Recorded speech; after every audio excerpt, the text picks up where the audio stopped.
जय जगन्नाथ समस्त की नूतन वर्ष 2026 अभिनंदन।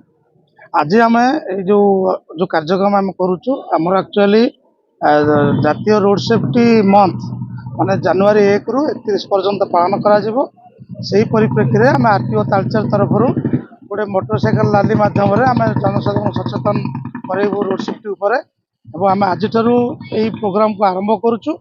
दीर्घ 1 मास धरी आम तालचेर रिजन रे आरटीओ रिजन में विभिन्न प्रकार प्रोग्राम रोड सेफ्टी संबंधी प्रोग्राम कर मुख्य लक्ष्य रहा जे लोक मानू सड़क सुरक्षा पर सचेतन करवा एवं जो दुर्घटना सड़क दुर्घटना घटिकी जो जनजीवन हानि होती आम कम करवा सेटा आम मूल फोकस रहा। चेष्टा करूँ सब जनसाधारण को लेकर समस्त को आम सचेतन करेबू जे जितेबाला आम रास्ता निजे गाड़ी चलाऊे कि रास्ता आम व्यवहार करुचे आम सब सड़क सुरक्षा नियम टाक मानिक चलवा और जो मूल्यवान जनजीवन हानि होमें कम करवा से मूल लक्ष्य।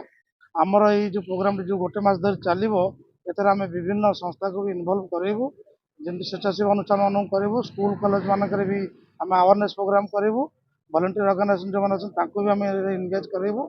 तेणु आम मुख्य लक्ष्य मेन रही आम किपरि सड़क दुर्घटना जनित मृत्यु हार कम करूँ।